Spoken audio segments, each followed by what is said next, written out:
Temu sells scenery, which is quite ridiculously cheap. So I thought I would buy some and spend a couple of hours on a bit and see what it ended up looking like. See if it is worth your time investing in that.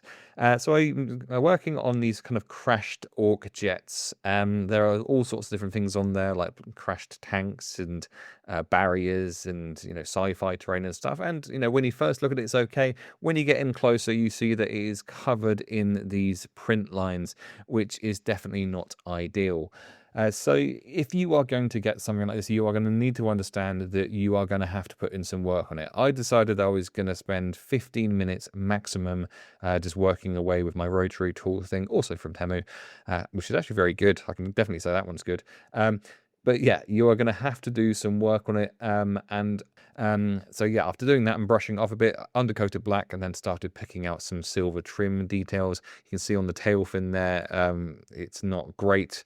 Added some red because the orc jet needed to go faster, and then started working up the colors to make that that black look more light. Yeah, so anything curved and anything at an angle, that's where the print lines really, really show. So when you're thinking about buying this or any other bit of Temu scenery, the more rounded it is, the more work you are likely to have to do in it. So do bear that in mind, because the pictures on there don't particularly give a good impression, because they're all kind of quite a long way away. And these do generally look quite good from quite a long way away. It's closer up that is going to be a problem.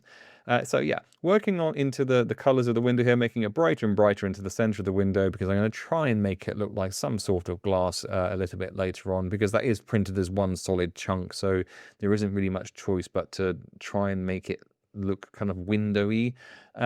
Probably my one regret with this is going with grim black on the body of this. I wish I'd gone for the gray, because I think the black took too much out of the kind of xenophil type sponging I ended up doing. That's the thing, you're gonna have to sponge this. You're not going to be able to do dry brushing on it, because dry brushing will pick out all of those print lines and it will look horrendous. So yeah, no shortcuts with dry brushing. This was lots and lots of sponging of different areas. Like with the rust I'm going to see in a minute, I had to sponge all of that on, which might be how I would have done it anyway.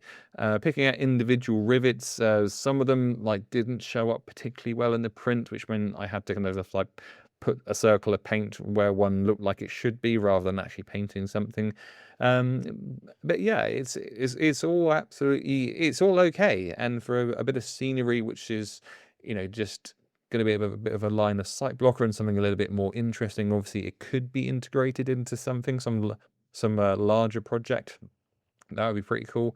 But for a couple of hours on this, just going quick, not going too much detail in terms of trying to get it all absolutely perfect, because there's no point in trying to make it absolutely perfect, because as soon as you get more close up, you realize that there's all sorts going on. Yeah, the ground here really quite horrible in terms of print line. So tried to make the most of that and trying to make it look like some sort of jagged stone type thing, rather than trying to smooth it out in any way. And then put some Armageddon dust and painted that up onto the side of it to make it look like it had been there for a while, because essentially we'd have to paint this to make it look like it had been there for years, rather than just crashed. And it looks fine from a distance. Up close you can see the different things that different print lines, which are way more prominent, but overall it's okay. So if you want some scenery which is really cheap, you spend a couple of hours on it, get it looking decent, Temu's not a bad option at all. I'm sure someone's losing out along the way with how cheap it is, but if you're okay with that, then you'd be okay with that. But it's not going to be a perfect bit of scenery, so you need to be aware of that. But this is just an honest review, telling you that this stuff is all right. It's not perfect, but it's good enough.